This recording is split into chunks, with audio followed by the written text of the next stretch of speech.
নিজ দেশের মাটি ও মানুষকে ভালোবেসে তিনি যেসব দৃষ্টান্ত স্থাপন করেছেন তা অদ্যাবধি সমুজ্জ্বল। দেশমাতাকে রক্ষার জন্য তিনি ধাপে ধাপে সময়োচিত পদক্ষেপ গ্রহণ করেছেন। তিনি জাতির স্বার্থে সবাইকে অঙ্গীভূত করতে 1948 সালে ছাত্রলীগ এবং 1949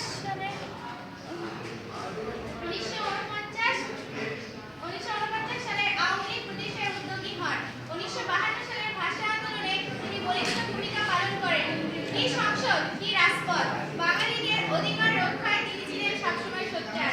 1954 সালে যুক্তফ্রন্ট নির্বাচন, 1956 সালে সংবিধানে বাংলা ভাষাকে রাষ্ট্রভাষার স্বীকৃতি দান, 1958 সালে জেনারেল আইয়ুব খানের সামরিক শাসনবিরোধী আন্দোলন, 1966 সালে 6 দফা দাবিভিত্তিক আন্দোলন, 1969 এর গণঅভ্যুত্থান, 1970 এর নির্বাচন এবং 71 এর অসহযোগ আন্দোলন থেকে স্বাধীনতা ঘোষণা ও স্বাধীনতা অর্জনে একচ্ছত্র ভূমিকা পালন করতে বঙ্গবন্ধু শেখ মুজিবুর রহমান।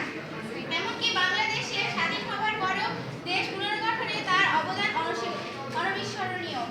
বঙ্গবন্ধুর উল্লেখযোগ্য কার্যাবলী বিশ্লেষণ করলে দেখা যায় তার সব কাজের প্রধান উৎসাহদাতা ও নিয়ন্ত্রক হল গভীর দেশপ্রেম।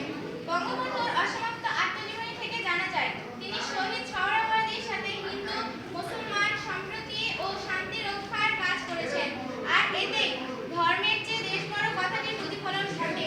একইভাবে সদ্য সৃষ্ট পূর্ব পাকিস্তানেও সাম্প্রদায়িকতা রোধে গণতান্ত্রিক যুক্তলীগ প্রতিষ্ঠা করেন।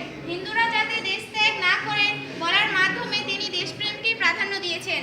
1970 সালে নির্বাচনে প্রথম বঙ্গবন্ধু নির্বাচনী প্রচারণা বন্ধ রেখে ত্রাণ সহায়তা দিয়ে দুর্গত মানুষের পাশে দাঁড়িয়েছিলেন।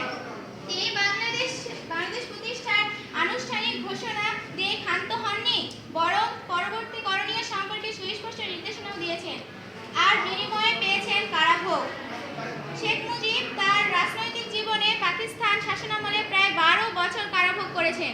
এমনকি যুদ্ধোত্তর সময়ে যুদ্ধবিধ্বস্ত দেশকে পুনর্গঠনে তিনি আত্মনিয়োগ করেছেন।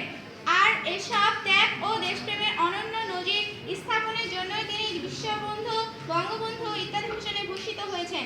সুতরাং বলা যায় বঙ্গবন্ধু শেখ মুজিবুর রহমানের দেশপ্রেম ও আত্মত্যাগের দৃষ্টান্ত বিশ্ব ইতিহাসে অনন্য। ধন্যবাদ।